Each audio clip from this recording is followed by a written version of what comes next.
مطلب ہے مسلمانوں کی زمین کو ہڑپ کرنا چاہتے ہو، حرام کھانا چاہتے ہو، اس لیے ان اوقاف کو ہڑپ کرنا چاہتے ہو۔ آپ کیا کہتے ہیں؟ اس کے اندر جہاں ہے وہاں اسی طریقے سے اوقاف وغیرہ سب محفوظ ہوں گے۔ اوقاف محفوظ ہیں، یہ آپ کے سامنے حضرت مولانا بیٹھے ہوئے ہیں، تقریر کی ہے۔ اوقاف کو ہڑپنا چاہتے ہیں۔ ہماری مسجدیں اسی دلی کے اندر 400 500 سال کی مسجدیں ہیں، جس میں جمعیت علماء کا دفتر بنا ہوا ہے، عبد النبی اکبر کے زمانے کی مسجد ہے۔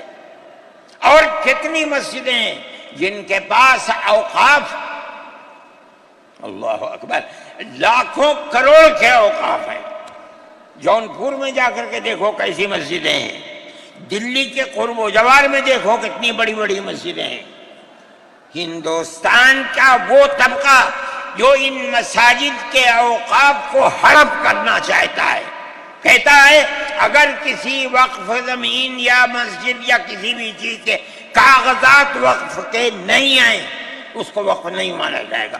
کون 500 سال پرانے کاغذات لا کر کے پیش کر دے گا؟ قانون یہ تھا کہ جو مسجد بنی ہے، جو وقف پر بنتی ہے، وہ وقف ہے۔ آپ کو کیا درد ہے کہ آپ اس وقف کو ختم کرتے ہیں؟ اس کا مطلب ہے مسلمانوں کی زمین کو ہڑپ کرنا چاہتے ہو، حرام کھانا چاہتے ہو، اس لیے ان اوقاف کو ہڑپ کرنا چاہتے ہو۔ ہم اس کو قبول نہیں کرتے۔ اوقاف ہمارے آباء و اجداد کے کیے ہوئے ہیں، اوقاف اللہ کی ملکیت میں دیے ہوئے ہیں، مسجدیں بنی ہوئی ہیں، آپ ان کی حفاظت کیجئے، اس لیے کہ ہم اس ملک کے رہنے والے ہیں، ہم باہر سے آئے ہوئے نہیں ہیں۔ اگر ہندو گوجر ہے مسلمان بھی گوجر ہے، اگر ہندو جات ہے مسلمان بھی جات ہے، اگر ہندو راجپوت ہے مسلمان بھی راجپوت ہے۔ جاؤ دیکھو کشمیر کے اندر اگر ہندو برہمن ہے مسلمان بھی برہمن ہے۔ ہم اسی ملک کے رہنے والے ہیں۔ کسی کو اچھا لگا یہ مذہب وہ اس مذہب میں چلا گیا، کسی کو یہ مذہب اچھا لگا وہ اس مذہب میں چلا گیا۔ کیا مذہب کی بنیاد پر اس ملک کے اندر آپ ہمیں جینے کا حق نہیں دیں گے؟ ہم اپنے جینے کے حق کو لیں گے۔ آپ نے جس سیاست کو اختیار کیا، آپ 2 الیکشن پہلے دیکھیے کس قوت کے ساتھ بی جے پی آئی تھی۔ آپ نے جس پالیسی کو اختیار کیا، سیکولرزم کو آگ لگانی چاہیے، اس کا نتیجہ اس الیکشن میں کیا ہوا؟ بی جے پی ہار گئی۔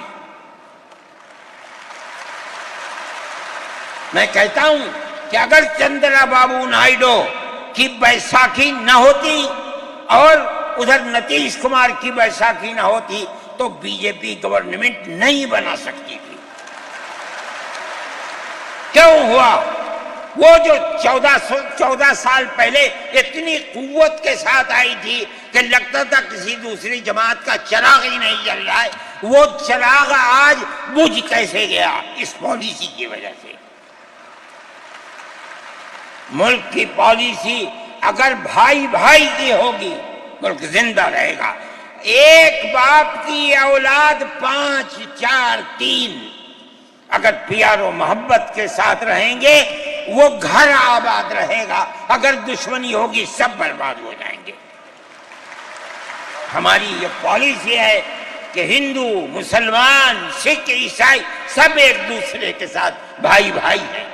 آپ اس پالیسی کو کیوں مخالفت کرتے ہیں؟ ہم اسی طرح چلتے ہیں۔ جمعیت علماء ہند کا یہی کردار ہے، جمعیت علماء ہند آج بھی یہی کرتی ہے۔ میں نے ابھی چند مہینے ہوئے میوات کے اندر لوگ لٹ گئے، پس گئے، ان کو جمع کیا۔ ہم نے ان سب کو 1 لاکھ یا 2 لاکھ روپے دیے جا کر کے، مسلمان بھی تھے ہندو بھی تھے، ہم نے ان کو دیا، وہ خوش ہو گئے۔ ہم ہر سال تقریباً 1.5 کروڑ روپے دیتے ہیں بچوں کو جو پڑھنے والے ہوتے ہیں، جو غریب ہوتے ہیں اونچی تعلیم کے لیے۔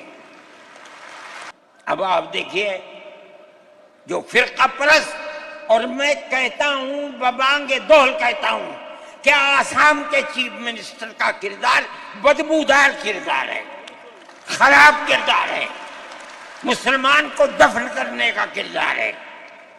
وہ یہ کہتا ہے کہ آسام کے سوا آسام کے اندر مردم شماری 71 نہیں، جیسے سارے ہندوستان میں 51 ہے، اسی طرح آسام کے اندر بھی 51 ہوگی۔